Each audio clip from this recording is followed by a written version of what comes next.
Apple has largely dominated the tablet market so far, but Samsung isn't pulling any punches with its latest tablet. I'm Taylor Martin, this is Pocket Now, and this is the Galaxy Note 8.0 review. All of Samsung's Galaxy devices, from the smallest, low-end smartphone to the full-size Galaxy Note 10, share a strikingly similar design. And they're all built using the same quality, hyperglazed plastics with faux metal trim. They feature the same capacitive back and menu buttons, with a physical home button in the middle. The Galaxy Note 8.0 is no exception. In the hand, it feels like a larger Galaxy Note 2, and it looks like a blown-up Galaxy S4.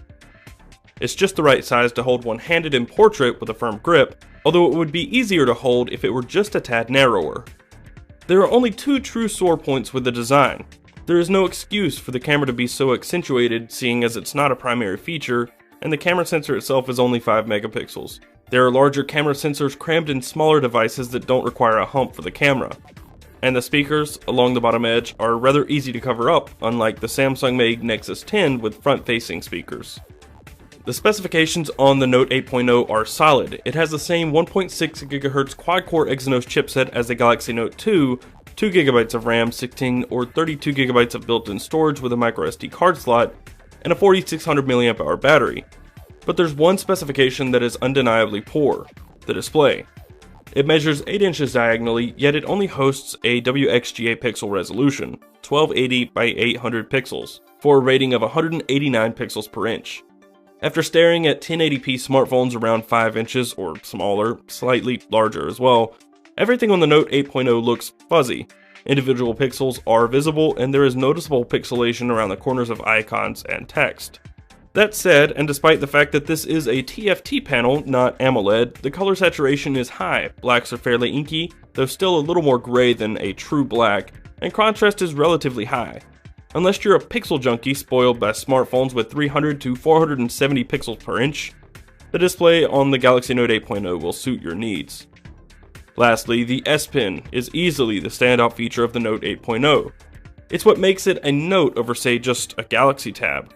It's tucked away in the lower right corner, and haptic and audio feedback are provided when the S Pen is removed. Like all previous Notes, the S Pen is inductive, extremely accurate, and comes with a horde of S Pen specific software features, but more on that in a bit. The Note 8.0 may not feature the best or most notable design and build quality, but it does pack a punch with some impressive specifications, and the utility of the S Pen. Software is where the Galaxy Note 8.0 truly shines. It ships with Android version 4.1.2 beneath the TouchWiz interface. If you've ever used a TouchWiz device in the past, the software on the Galaxy Note 8.0 will make you feel right at home. The interface, while upgraded for the larger display, is almost identical to TouchWiz on the Note 2 or even the Galaxy S4.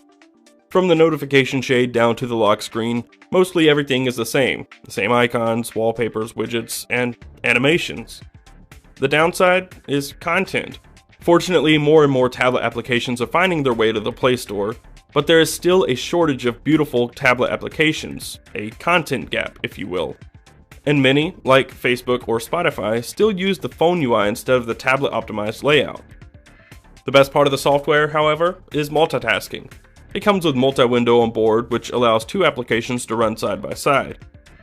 And with the S Pen, you can open S Note atop any application, open Quick Command, which allows you to open quick shortcuts or quickly search the internet, or annotate screen captures. These make great use of the larger display. Thanks to the monster specifications, the Note 8.0 purrs along just fine, cutting through graphic-intensive games and even everyday activities, such as browsing the web or taking notes, without a hitch. No sign of lag or stuttering was present in our time with the Note 8.0, and it performed decently well even in synthetic benchmarks. Inside, the Galaxy Note 8.0 has a 4600 mAh battery keeping the show running. In our time with the device, the battery performed quite well, easily lasting a full day of moderate to heavy usage.